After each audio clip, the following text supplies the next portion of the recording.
IGDQ. This is Jordan. I go by Radicoon on Twitch or just Rad. And today I'm going to be demonstrating to you TUNIC, which is an isometric action-adventure game about a tiny fox in a big world where you explore the wilderness, fight monsters, and find secrets. Any percent and true ending has been run at GDQ in the past, but what I'm bringing today is a category called All Relics. It's only a slight tweak to the rules. Instead of just rolling credits as fast as possible, we also are required to collect the 6 hero relics, which restore us to our proper form before taking out the final boss. But the most important modifier to this run is that it's in a rule set called Restricted. This is a rule set that was originally created for this category, but has since been expanded to the rest of the categories in the game. And it's essentially glitchless for this game, but it also disallows a lot of late game knowledge and tricks that you find that would trivialize a lot of the normal progression through the game. So by making a glitchless category that also kind of disallows some of the more broken mechanics in the game for traversal, we get a run that is quite a bit longer. It clocks in just under an hour, but it showcases a lot more of the game than you'd see in any other category. It's the only main category that goes to the dark world of TUNIC, and it showcases essentially more or less what a casual player would play through on their first playthrough. So it's very recognizable. It shows off tons of awesome tech that you don't see in any other category, and it's really fun to run. So I'm going to get started. Normally I would hit new game here, and that would just launch us right in. There's no prep needed, but I do have a blank save file I want to load just to demonstrate we can have a fox color incentive that we can set up ahead of time. Ooh, okay. Well, I already messed up the code, but first of all, we're going to start with those secrets right off the bat by putting in some codes to get bombs immediately. I'm going to try to do this in single segment and just kind of roll with whatever happens just to kind of show how this would work in a marathon and how I would react to it. So no promise for a perfect run, but I'm going to do my best. Yeah, those secrets are going to help us immediately sequence break. The item we want to go get immediately is called the orb. It's basically the hook shot in this game, and it's going to let us kind of open up all the areas that we want to get to otherwise. It kind of opens similarly to any percent, where we're just kind of breaking into the West overworld, and we're trying to warp over to the ruined atoll as quickly as possible. That gives us access to Frog's domain, which is where the orb is held. Now, that knowledge that we gain throughout the game in our casual playthrough is going to come in pretty handy for sequence breaking, right? There's no reason a player should know that they can use this warp area or that they can use codes to get free bombs. So there's still plenty of really cool stuff that we take advantage of in this category. We just don't allow some more broken stuff. And it makes this run very interesting. So right now, we're just running to Frog's domain. This is probably where I'd give some kind of canned speech about, the differences between TUNIC and the speed run in general in this category. We're going to open this chest, which is unique to this category because we're actually going to be doing some upgrades. Most categories forego the upgrades because they're slow, but because we can't cheese bosses in this category, we are going to have another way to take care of them, and one of the most effective ways is to route in attack upgrades throughout the run, and that will allow us to just barely be able to do enough damage to get by without cheese. It'll still be pretty cheesy, but it won't be like Death Plane Abuse cheesy. Okay. Now, most categories will do a little trick to get you pulled into the room where the orb is, just to the right of here. And that would be it. We'd be done with Frog's domain. But because we're not allowed to do that, we're actually going to take the full intended path through all of Frog's domain. And the most important reason we do that is because there is an attack upgrade. Usually I can dodge out of the way of that tongue. Sometimes it gets me. That's okay. Yeah, so as I was saying, there's an attack upgrade that we need to pick up here. It is the most convenient and en route. And it also stays a little bit more in the spirit of the see things you don't normally see, spirit of this category and rule set combination. I'm going to bait out this attack real quick just to make sure I have as much headroom as possible to lift this lever. It's possible I take some damage here, but that's actually okay. I do want to take a little bit of damage from one of the frogs at some point in this run through Frog's Domain, so that I'll be able to damage down and Death Warp in just a little bit. So here's our first attack upgrade. We're just going to kind of keep that in our back pocket for now. We're going to go through this extremely dark room that for some reason got dark. So dark, in fact, in one of the updates that we think it might be a bug. I'm going to take damage here. Oh, come on, guy, you got this. Usually hits no problem right there. He's going to light up all those little baby slorms, but we're just going to leave the room, pretend like we didn't see anything. Okay, and now we're in the room with the orb. As soon as we pick it up, we're going to quit to menu, which is going to load us back to our last load zone. So it's kind of a free warp out of the area. And we're just going to climb right back up, immediately equip the orb, and start hookshotting. With really careful targeting, if I can roll correctly, we can optimize our path out of here. And we're actually going to, before we Death Warp out of here and back to the overworld, we're going to pick up a couple of the fuses. There are 4 fuses in the Ruined Atoll that we need to light in order to get access to the library. Normally in like the other categories of the game, we would do this all at once, like all 4 in a row. But this route is a little bit slower to pull that off because there's no tricks we can use. There's no ice grapples or, you know, crazy glitch movement tech to move around this area very quickly. So it's just a little faster and more convenient if we take care of the 2 fuses on the east side of the area, the ones that are more accessible to us immediately, and then we come back and clean up the other 2 further in the run. So what I'm doing here is praying. This is not a mechanic I'm going to bring up a ton in live commentary, because it is like a central secret and mechanic of the game. So while we do have to employ it throughout the speedrun, it's not something that I'm going to draw a lot of attention to, because this game is kind of ruined if you speak too much about its secrets. And then we'll give a spoiler warning at the top of the run. So the first time you die, you get sent to this like resurrection area. There's no menu. You can't bring up your menu. You can't bring up any UI. But if you have bombs equipped, when you go in, you can just use one and warp right out, and it saves like close to a minute. We're going to quickly orb up here, open this cutscene, quick to menu, and then now that shortcut's open for way later in the run. Just convenient to do here while we're thinking about it. And now we're going to head toward the East Forest. You're going to see me open a door. And this is intended to be a very late game door. I'm going to type a code in as I'm running. So that's another one of those examples of late game knowledge that gives us access to tools that can radically change kind of how we play through in a speedrun context. So we're picking up money. The money routing is very tight. We basically pick up just what we need to be able to afford all the upgrades we're going to have to purchase. We pick up a card called Glass Cannon, which sets our HP to 1, and that just helps us with death warping in various situations. It's also going to help me right here with burning some bushes. And we pick up some berries. Those berries are going to heal our mana or our magic. And at very specific points in the run, we will use all 3. I will likely pick up an extra 3 just in case I have issues at the end of the run. And for a little bit marathon safety. So what you saw me do just there is equip Glass Cannon, so you can see our HP is at 1 now. Anything we attack is going to be set on fire, and we're going to need that to move through this area very quickly. This is a very tight setup. Make sure I don't die here. I'm going to roll to this ladder. Okay, perfect. Only 1 use of Glass Cannon left, and we can take it off and go back to safety. It looks scary. It's possible to die here, but very low percentage. We'll likely have a backup save just in case. I'm going to take that off while I'm waiting. So TUNIC has a lot of menuing, and a lot of it is very precise.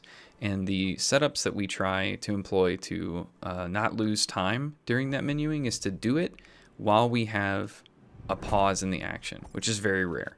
But anytime we're like falling from a ladder, or we're opening a chest, that's an opportunity to do a little menuing. So here's the first boss of the game, but if you're very precise in how you move around the arena, you don't have to fight him. So wave goodbye to the guard captain. We're going to pick up this health flask. It is the only one we'll pick up in the game, and if we're lucky, we will never use it. But it's so convenient that even in PB attempts, all runners pick it up. Because you never know what could go wrong in Tunic. Tunic is a game notorious for threading the needle. You barely have enough to survive and get done what you need to get done. Runs and PB attempts can fail, sadly, without much warning. So you saw it through a bomb. I'm just throwing it with blind abandon. Okay, it did not work. Most of the time, it will burn this or explode these bushes, so that I don't have to pull a glass cannon back out to light the bushes on fire. But it gives us access to this little shortcut right after we ring the first bell. In any percent, we would just clip through the door into the temple. But we have to ring the bells to be able to get into the temple in this category. This game moves very fast. What you just saw me do is, while praying to that obelisk or fuse to power the entrance to the area we want to get to, we also typed in the final bomb code so that we have an ice bomb now. You only get one of each in a single save file. And we're just kind of like accessing the area now. I did run out of the way slightly to pick up a lure. We're going to use both the lure and the ice bomb in the next area. Here's an example of what I was talking about earlier. I set up my item placement and took glass cannon off and left the cursor on my trinket, because we're going to pick up another trinket and I want to make the menuing dead simple and fast as soon as I pick that trinket up. Now, this area usually expects you to have an item called the lantern, but we're speedrunners, so we don't need that. So I have memorized through various visual cues and muscle memory how to navigate this entire area without the lantern. It's very impressive. It's very fun to demonstrate in front of a crowd, and it's one of the cooler parts of this category, because most categories that would be demonstrated in a speedrun marathon would never go here, much less without the lantern. So we picked up another trinket. In addition to glass cannon, we now have the muffling bell. It's extremely powerful in this run, because now we are less detectable. We aggro enemies at a much smaller range, or enemies basically stay away from us. I'm gonna get tongue-tied trying to explain that, but there's one enemy here we don't like, so that's where our ice bomb gets used. We want him to stay put, and as you can see, muffling bell is already doing the work we need it to do. We need to light this fuse, and the muffling bell keeps these enemies from being aggroed. We have to wait for that power line to light before we can leave the room, but I've got that routed, so no problem.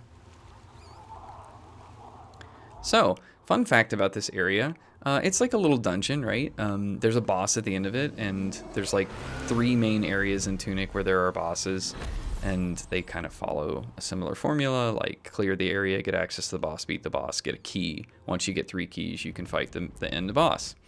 Well, this is a pretty funny casual speedrun tech, but you only have to light that left fuse right there to get access to a teleporter into the boss room. So we're done here. I'm going to re-equip glass cannon. I'm going to start upgrading my attack. Okay. The enemies just bounced off me. Come on, I need... Oh. Well, that's interesting. Not a huge time loss, but normally those enemies approach you, like 99 times out of 100, and kill you just like that in the middle of that upgrade cutscene, so that you don't have to watch it and save some time. So we're just going to take it in stride. We've death warped back to that overworld save again, and now we're going to pick up our second attack upgrade. You saw me take advantage of the time of opening that chest to menu back to muffling bell and away from glass cannon again. I'm going to dip into Dark Tomb just to set my save and quit point, and we're going to pick up a few items and then just save and quit back there. So we'll pick up these chilies, which increase our attack by 1. We're going to use those both in some boss fights. That'll just help speed that up because it's so convenient to pick up. This is the fire wand. It actually doesn't have a canon name, I guess. Some people call it the wand, the magic wand, the fire wand. Either way, we need that. So we've got it now. Now I'm going to do all of Dark Tomb without a lantern. And this is another one of those like impressive kind of do it in the dark moments, especially for in a live setting. I have practiced this a lot, and so this should be somewhat trivial, but never say that out loud, I guess. Cross your fingers. Most speedrun categories go up to this point to open this chest. This trinket is extremely powerful. It is called the Orange Peril Ring. When you are less than 25 HP, 25% HP, you do double damage. And that's one of the ways in which we will like succeed without many pickups in this run. So I saved and quit to menu to kind of reload the area, reset the enemies. Had to take a little bit of damage for a setup here. And now I'm going to type in a code to reset my health. That's another one of those secret codes. It took all of my magic, unfortunately.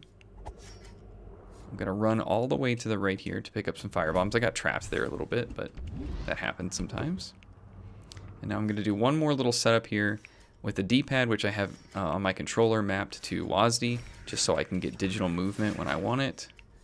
And there's a bunch of spikes in that room. It's very hard to navigate that room without seeing. So we have a little setup where you walk backwards into the spikes. And you can just kind of, you know, roll your way out of that danger. So this is kind of the marathon safe way to navigate this room. I also activated a code we use as speedrunners. That was kind of like, sort of like a down patch code. The game was originally shipped with an ice beam attack that was supposed to cost about 4 times the mana it did, and that has since been patched. But because that became like a very early staple of speedrunning, the developers, who have been absolutely wonderful to us as speedrunning community, they provided us a code to sort of down patch that back to 1, a cost of 1. The cool side effect of that is that it showers you in particles that then allow you to see in the dark where you're standing. So this is the speedrunner sword. I actually forgot to set my menu. One of the things we try to do when there's downtime, like when the door was opening at the end of Dark Tomb, is set your cursor position so that when you like acquire the sword or you acquire a new item or you're ready to switch items, you can menu much quicker because the cursor's already in the position you want it to be. So I forgot to set that up, but that's not a big deal, just a small time loss. Normally you'd see speedrun strats to like skip a lot of this area, but we're just gonna run through the whole thing, and it starts to look pretty zany. You know, no glitches, no tricks allowed here. So we're just gonna try to take the tightest line we can through this area and not die. One of the tricks one of the setups I might employ, just depending on how practice goes, is there's no reason to specifically set glass cannon up at this point. I could do that after this save right here, but it's pretty consistent, so time will tell if I need to do that. I'm gonna leave glass cannon on because I want to die here in just a second. We're gonna try to set up another one of those, like upgrade and then immediately die, so we skip the upgrade cutscene. All right. So we have kind of our trifecta of power weapons now. We have an orb, we have an ice dagger, and we have a fire wand, which now allows us to traverse quickly and use the ice beam power up. Okay.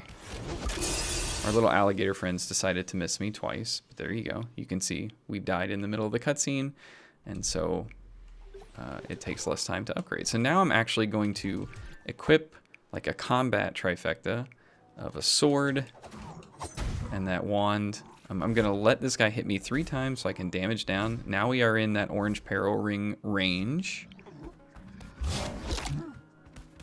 We're gonna pick up our last upgrade. This is the 3rd attack upgrade that will burn at a save point at some point and further into the run. So now we're at our 2nd boss. This is the first one we're actually gonna fight.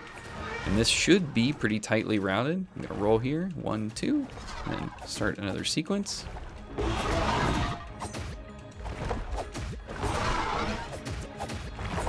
Okay, that's it. So this game does have a mechanic for poise, much like the Souls series. And because we were in that orange peril ring sequence, sorry. because our HP was below 20%, as you can tell, I'm a bit nervous recording this. This is my first GDQ submission. Long-time watcher, first-time submitter, right? We do double damage, and we've upgraded our attack a few times. And because of that, if we time our attacks just right and like have just the right cadence, we will always break the Garden Knight's poise, and he'll never be able to get an attack off. In case that does happen, or something goes wrong with the fight, that's why I have the dagger and the wand set so that I can freeze him and like recover. So it's impressive, but it's like very easy to recover from if something goes wrong. Okay. So we've rung both bells. We have access to the sealed temple. That's where we're going to put the 3 keys. So now we need to go get those keys from the bosses and to access the, the air, which is sort of the ultimate boss of the game. There's no way to get through this area into the boss without lighting these fuses. And so this is kind of a piece of Tunic you'll see every time. There's a lot of dead time here, especially in this version of the quarry where we have to run through the whole thing instead of skipping it with like a glitch.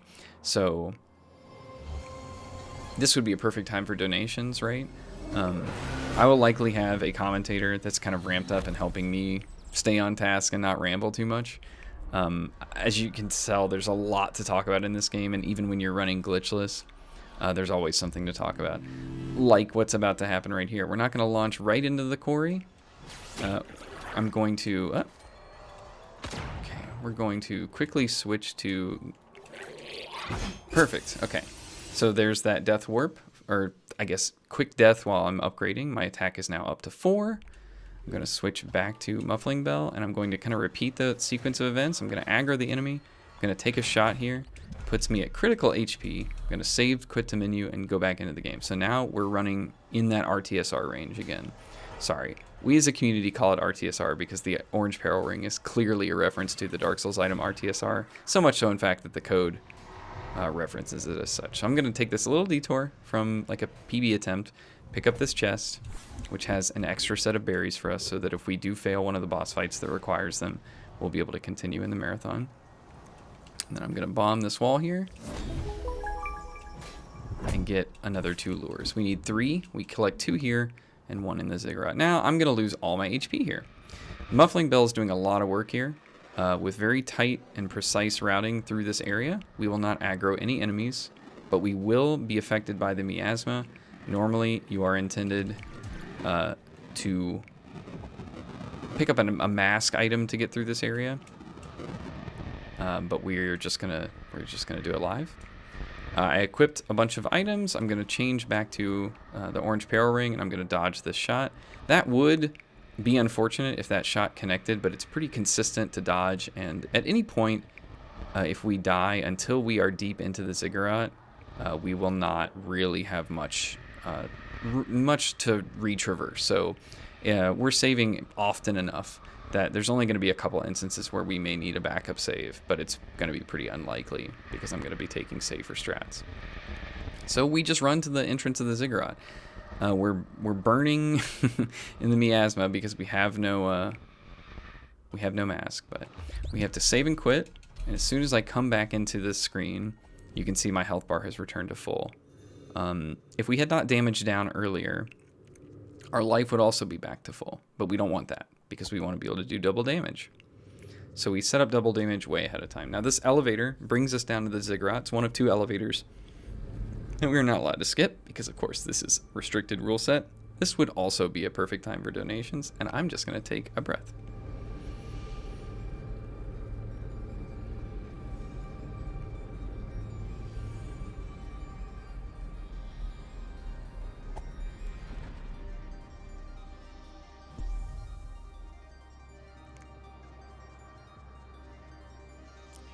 All right, back at it, right? So this is a pretty scary area in almost every category of the game because you're going to want to carry this 1 HP all the way through to the boss of the area. So we're going to be very careful to dispatch these fairies from a distance, not on the run. We're going to hug the outer wall here to not aggro these fairies. Now I'm going to type in a code on the D-pad, or I guess on the arrow keys of the keyboard while I'm running. So we have to hold run, type in a code. That's pretty strange and cumbersome to do, but it's fast. Now, this is pretty precise here. Was a little hesitant there. That's my bad. That's usually a very consistent fight. I guess it's worth bringing up now that I plan to make backup saves at both the entrance to this area of the ziggurat and the area below that we're about to go to, basically right after each of the auto scroll elevators. It's very unlikely that we're going to die in either of those areas, but that's the only place where it would be kind of a huge time loss if we did. So that's where the run might get invalidated by loading a backup save, but they will be on hand. Basically every screen transition in this game you can like create a backup save at. And if we do have a Fox color incentive, it takes just mere seconds to edit the save files, backup saves. Almost forgot the lure.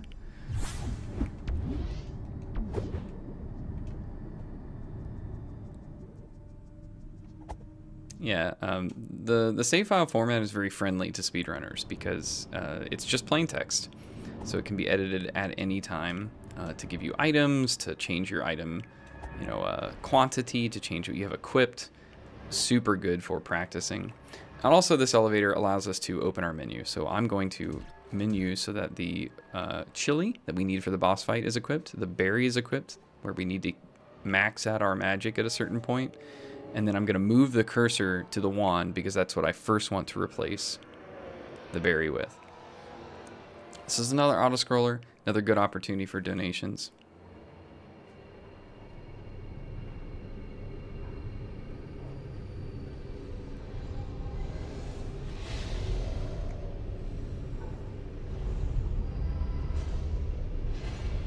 I will say, just as an aside for this submission,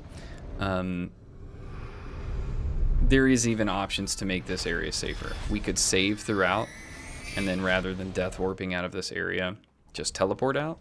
It doesn't waste that much time. I have a pretty high confidence in being able to get through without dying, but if I find that my confidence level drops or continued practice shows me that it's not consistent enough, we do have even another layer that we can add of safety. Okay, so we're basically just going to run through this room. We're not going to do combat with anyone. And the only other piece we have left to do is to raise a bridge right here. So I'm going to freeze this guy. Run. I'm going to dodge this.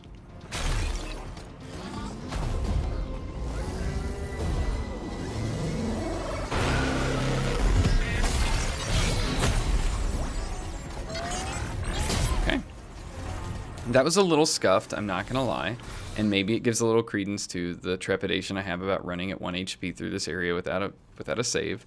But as I said, we would have a backup save right as we exited the elevator into this room. So I have confidence that I can iron out those details. I'm just a little nervous recording this. So as I'm running, I'm actually gonna do a quick menu back to the wand. So now I have the ice dagger and the fire wand, which allows me to do ice beams, which are going to be really important. Remember how I mentioned has very high mana use. So I'm going to type that code in, the speedrunner code, so that I have reduced costs for that attack. When I get to this bridge, I'm going to eat that chili pepper. I'm going to equip my sword. I'm going to move the cursor to my bombs. And I'm going to try to get the scavenger into a stun lock here, where I'm freezing them, getting 2 hits in, and before they break out of freeze, refreezing them. And as you can see, we have just enough mana to make that work. I'm gonna quickly run and get the blue key, so we're 1 of 3 keys in, and I've already got the menu set to the firecracker. I'm gonna menu in my death cutscene, and we'll be right back at this top of the quarry. Surprise, we're going to damage down again so that we have optimal health to do double damage for our next boss fight. And now that work we did at the beginning of the run to activate the leftmost fuse in the Forest Fortress, we're just going to use this to teleport directly into the Eastern Vault and fight the Siege Engine. So this little section of the game is kind of like a double boss rush. We're going to go all the way down into the ziggurat and take care of the scavenger and then immediately warp over and like reap the benefits of the work we did earlier. And just 2 bosses super quickly. Now this has a very precise setup. It's 5 slashes. This has, it's like a 1-2-1-2-1 basically. So I don't want to go into my 3rd hit of the combo because it's just slow and we don't need that extra damage until right there. So we're doing double damage. It's another one of those poise situations, right? Where we're kind of stun locking the boss. Of all the RNG sections that you're scared of going in with 1 HP, this boss is the most trivial. So I'm going to switch back to Muffling Bell and Orb before this key falls. Pick up that key. So now we're already set up for the next area, which is finishing the atoll. I'm going to drop this key, immediately quit to title, and warp back in so we don't have to watch the cutscene that plays while we're unlocking this little vault to get the red key. So we'll just retrieve it. And then we'll use the Far Shore, which is the area that we basically just use to fast travel around the world to get to the atoll. We've already been there, right? That pad is powered by default.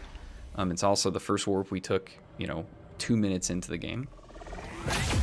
And we're not going to save because we still want that ability to death warp back to the top of the quarry where we have very quick access to a teleport pad. So I'm going to aggro this frog. I'm going to pull him down to the beach. I'm going to dodge his tongue. Notice we are still staying at 1 HP. We do have Muffling Bell equipped so that we can sneak past some enemies here. But we do want to carry this 1 HP that we damaged down to before the siege engine all the way to the next boss.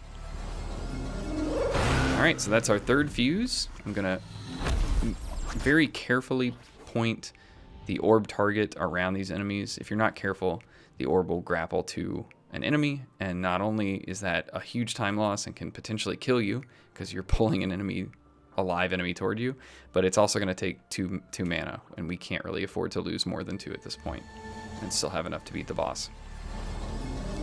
Okay, that's 4. We're going to wait till we see this fuse light. Let's quit to title.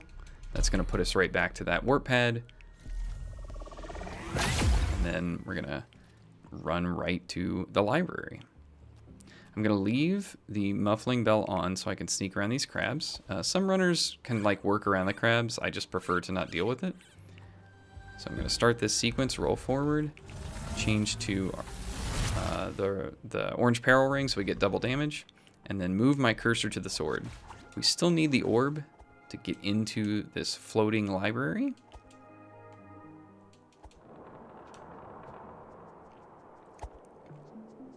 And this is just a run up to the boss at this point, so unless we're talking about game lore, this would be a great time for donations.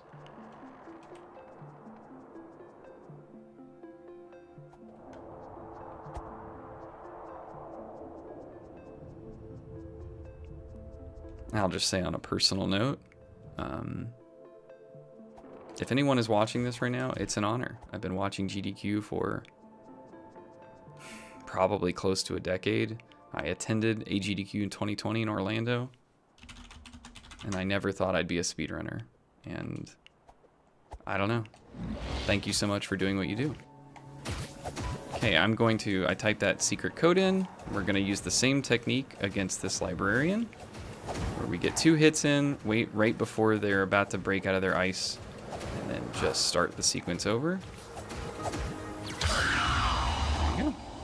We are about to unlock all 3 keys.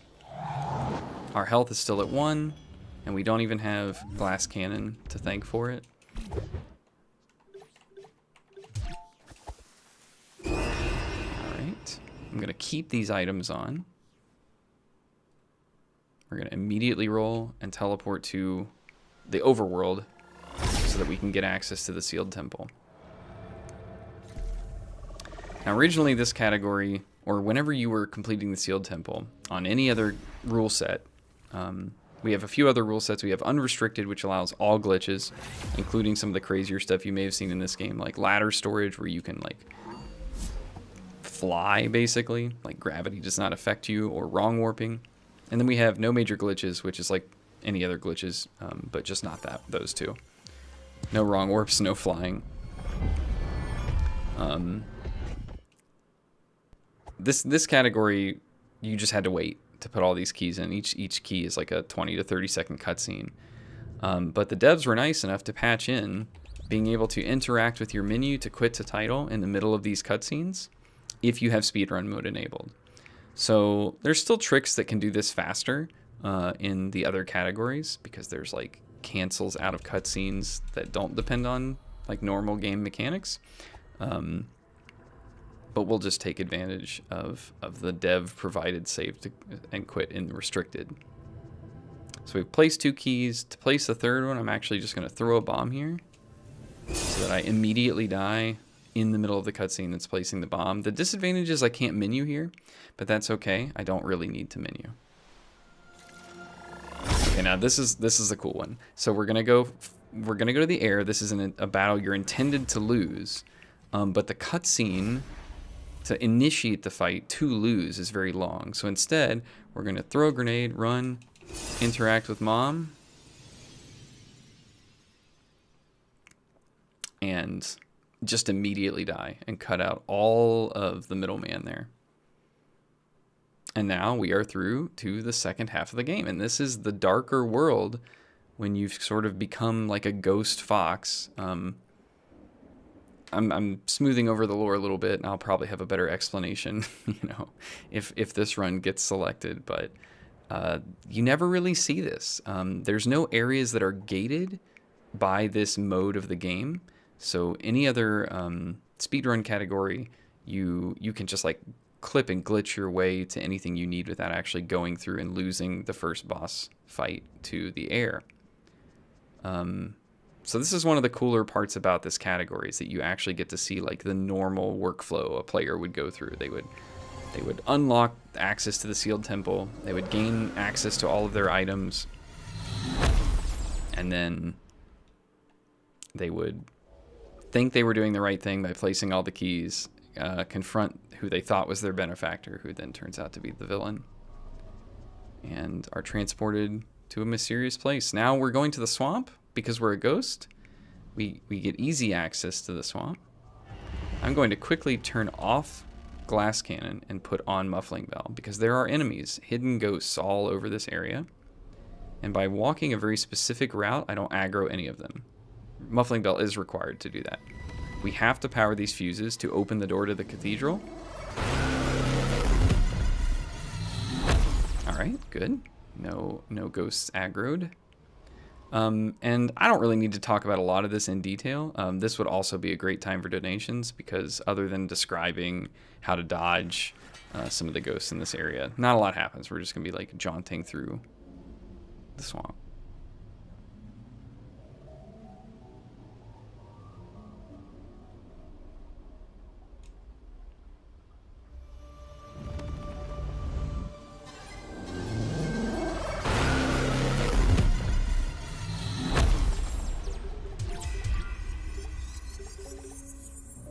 We get plenty of time to menu.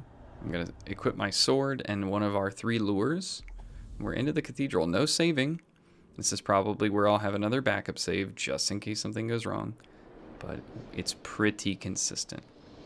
We're just going to take the one critical path through the cathedral, because we need to power the elevator to allow us to get down into the gauntlet and then fight our way to the most powerful item in the game besides the orb, the hero's laurels.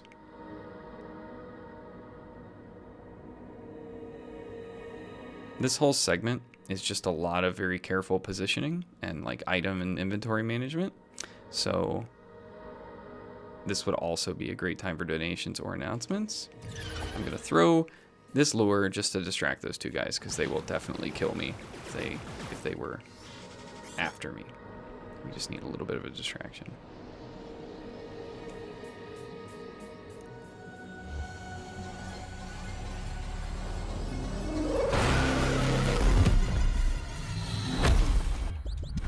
As soon as that drops, you saw that I equipped the orange peril ring. So we're done with muffling bell once again. We need attack power. I'm going to keep lure equipped and the wand and the sword. We're going to kind of toggle that middle item throughout the run, or throughout the attempt at the gauntlet. This is where I would have a backup save, because if we die in the gauntlet, we could lose up to 5 minutes. And so we're going to do sort of order of most risky to least risky. And this is where a lot of RNG can come in. This fairy wave, we need to not die, but we do need to damage down to that orange peril ring state.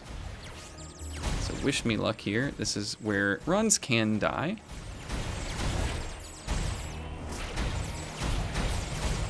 Okay, I actually did too good of a job here. Perfect.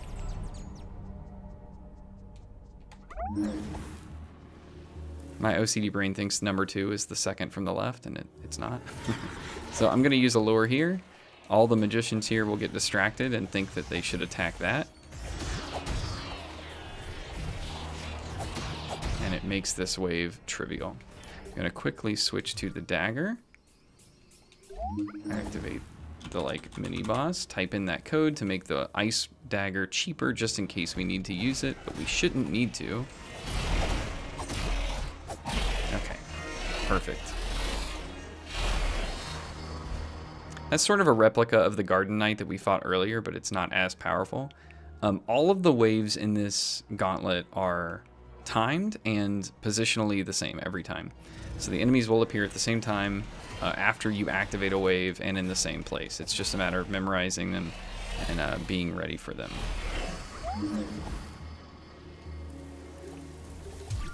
So I'm going to switch to orb because there's like a way you can speed up this just a little bit. Killing enemies does not speed up the wave, right? Like they're all timed. It's almost just like a movie sequence playing.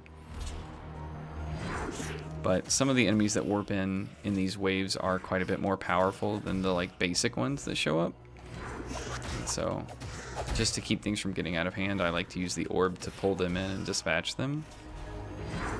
We pretty much have this sequence completely memorized, so this would be a great time for donations, talking about the other speedrun categories in TUNIC, talking about the community, talking about some errata in the game, like whatever we think would be relevant at this point in time. I'm just kind of blabbing because, you know, this is like a trivial part to me, and it is the longest segment of casual play in the run, if you can call it casual, playing with critical HP that doesn't really provide a lot of drama for the runner. If things go wrong, it can certainly provide some drama, but I've played through this segment so many times that it's rare that something like that would happen. So I'm actually going to walk up here and just pull him closer so that it's less of a run. And that actually does save just a little bit of time. That last one that we haven't activated is actually health. We don't need it, but it is convenient to set up a death warp, ironically. Our death warps are going to involve fire bombs that we collected earlier in the Dark Tomb without the lantern. And they are very consistent from full health. So it will just be convenient for us to use that that heal up while we're waiting on a chest to spawn in here.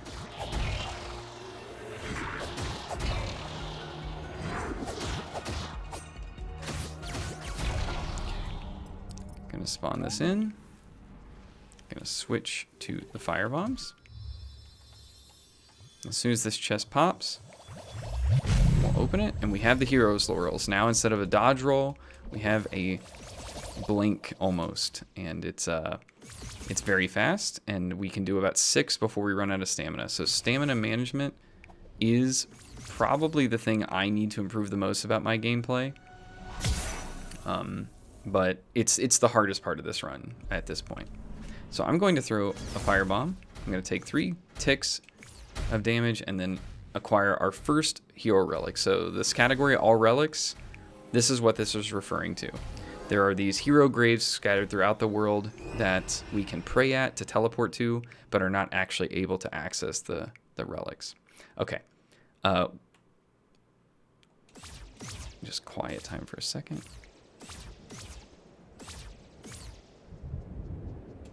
If we get it. I'll explain momentarily.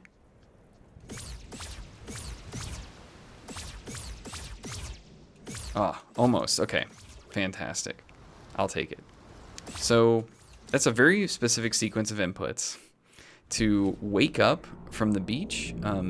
Because we died and had our last save point set as like when we started this dark world, we get to watch that opening sequence again, which puts us a lot closer to the next hero grave we want to be at. But we want to be able to get as close or as far away from the beach by the time we regain control of the camera as we can, right? Because that saves time. 1, 2, 3, take it. Okay. Be very careful. 4 ticks and you'll die. So this little animation plays, and when these like 3 little spirit colors join is when the game registers as you've collected the relic. So as long as that happens before the death cutscene runs out, we're good. So we do this again. We want a slightly different outcome here. As soon as I see where I'm at. Oh! Okay. It didn't quite work out, but it's not a huge time loss. That's a bummer. That's such a cool trick. I've actually not messed it up in a long time. But we can basically get up to that warp pad off screen. As soon as the screen pans down, we start warping, and then we can arrive in this like warp pad area well before we regain control of the camera. Not this time, but in the marathon for sure. We're gonna reset our save point here. It's the fastest way. We have access to a warp pad every time we die at this point. And we're back in the Forest Fortress. We're heading to our 3rd relic. Again, the number of warps here are very tightly routed, or I guess like dashes. Those guys actually don't hit you. It's very scary, but generally if you're standing in the right position, they won't hit you. 1, 2, 3. Perfect. You can see the little echo of self where we died previously. As we pick these up, you'll see them on the pedestals, generally.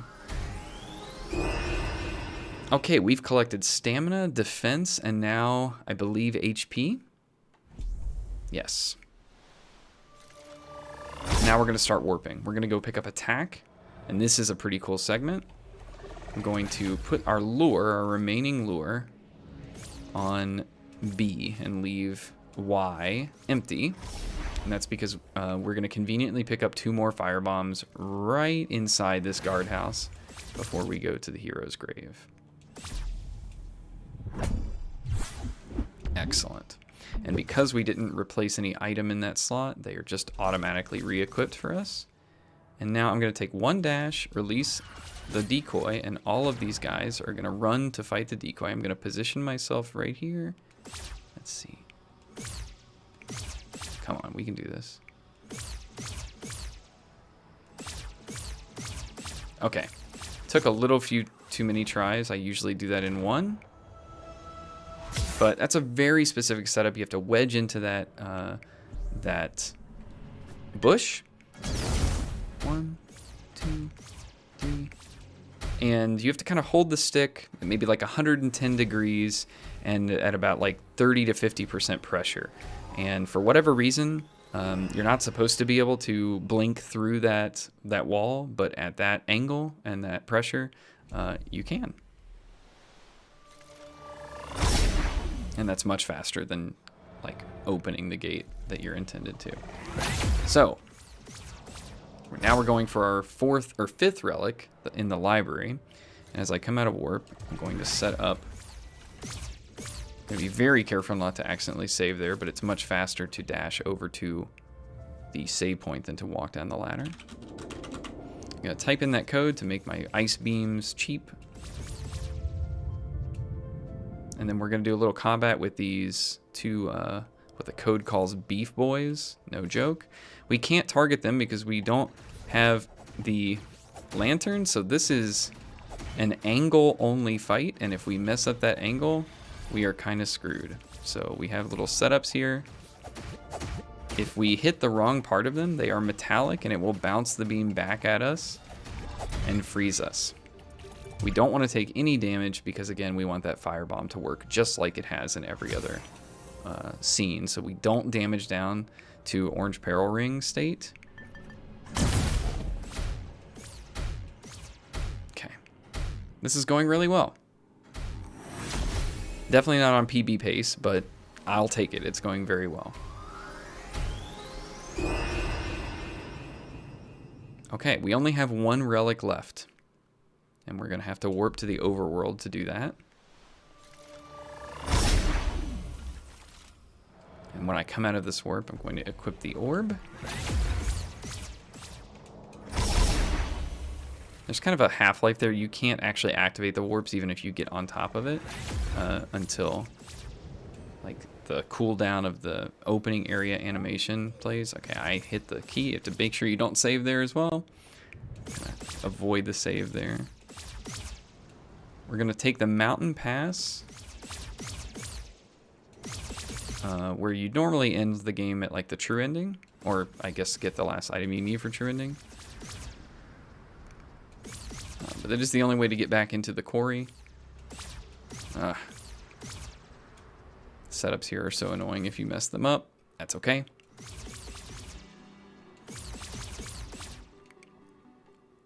Alright, I'm going to run down these stairs and then walk for a minute to let my stamina refill. You don't really gain a lot of distance if you dash down slopes. Okay, I'm going to run over. Take damage from these pots. Dash to the save, don't save. And I'm going to use the miasma here from this broken... to drop me to now below 20% HP. Okay, and as we try to exit, we see this guy. We have a setup here.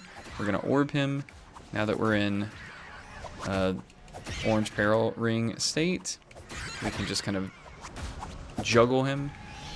I'm going to quickly put the glass cannon on and switch to a bomb. Could have been a little cleaner about that. But we're going to pick up our last relic. You'll see we turn from a ghost back to our normal fox self. In this case, I think it is orange. Again, because it's speedrun mode, we can now pause from these cutscenes. So as soon as these lines come together and we turn back into our fox self, I'm going to quit the title. And I'm going to immediately try to death warp here. Oh, no. Okay, well, that's okay. We have more. Perfect. I'm going to do all the menuing ahead of time. And we're going to warp to the final boss. I still have the glass cannon on from the death warp, so I'm going to want to take that off as soon as I get into Far Shore here. Going to eat my pepper, switch to the sword, go in. She's going to immediately attack, and while that's happening, I'm going to type in the speedrunner code. Oh. Okay. I got it. I got it. I've never had that happen before, but I think I didn't initiate her cutscene the first time we fought. But it still pushed me to the dark world. I've actually never had that happen before, but that's okay. I know how to do this fight normally. Okay.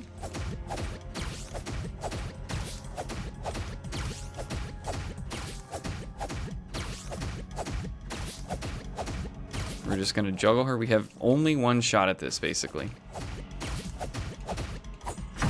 In a normal PB attempt, you would only have one mana berry left. Luckily, we picked up spares, so we would have the option to try the fight again if we died. But we're not going to fail. We got this. Freeze. Juggle. Now I'm going to quickly menu to a mana berry, switch back to my sword, refreeze, and then just finish the job here. Coming from an any percent runner, this is heaven to have so much more attack, and that's time. Wow, okay. Give me some credit there, a 50 flat. RTA, my recording is not even at 55 minutes yet, and I am going to submit at least an hour estimate, if not an hour 5. I haven't decided yet. But that's TUNIC. That's all relics. I will say, normally when I've done commentary for this game, I will have on a commentator, and we will juggle back and forth. So It's a little awkward doing it by myself, like in my room, you know, playing the game without an audience. Usually I stream this game and I'm comfortable speedrunning in front of an audience. I've performed at a couple charity marathons. I belong to like the Fastest Furs organization and have run TUNIC there pretty exclusively. I will also be running All Relics Restricted at Furry Weekend Atlanta in May. So if I am selected for this run, I will be thoroughly derusted on it at that time that SGDQ is coming up. So this is considered the bad ending. So the bonus here is that we don't even really spoil the game for viewers, but at this point the game will have been out for over a year. And I don't think we need to worry about that too much, but plenty of time to give shoutouts as the run is finishing. And you know, this is not close to my PB, but it's close enough. My PB right now is a 47.54.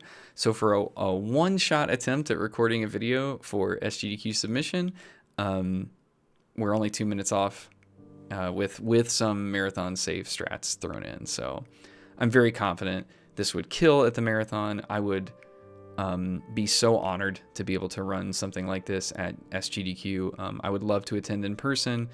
It would be kind of a dream come true to be able to be given the opportunity to both be at such an amazing event that raises money for such great causes, but also because it's just meant so much to me personally. GDQ's been there for me when I've been feeling off. It's been a beacon for, you know, lonely and anxious people like myself at times. With a wealth of positivity and social justice and activity. And honestly, I just love this video game to death. I'm so lucky to have been such an early member of the speedrunning community and have kind of shepherded the Discord and the speedrun.com community as best I know how. The opportunities I've had to meet with the developers and work with them on improvements to the game, like this ending screen you see that shows your progress and the items you've collected and the time. It's just been a dream come true, and to be given the opportunity to run a game like this at such a prestigious event that I've been watching for so many years and respected so highly, it's hard to describe how much it would mean to me. So just for your consideration, I'm going to submit this anyway because I know TUNIC was run recently, and I think there's a pretty low chance of a game being repeated that often, but I just love this game too much, and I love GDQ too much to not submit anyway. So here we are. Let's see, obviously I'd have plenty of time for shoutouts while these are playing. We're still well under an hour RTA, and I'm going to submit 5-minute buffer on that.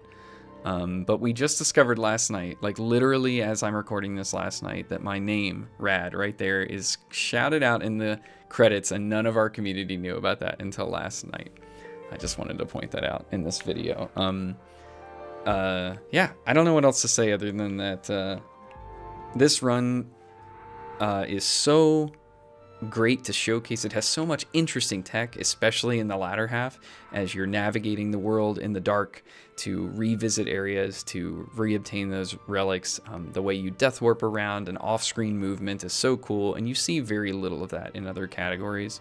So while TUNIC has been run previously, I think this would be a very different showcase, and would also get to showcase, you know, a more approachable run for more casual speedrunners or someone just looking to kind of get into the game with a rule set that doesn't require a really deep knowledge of speedrunning or like a huge mastery of lots of like frame perfect tricks or anything. So I really like to be able to represent that side of the community as well, that can still have fun while sort of picking up a less difficult run.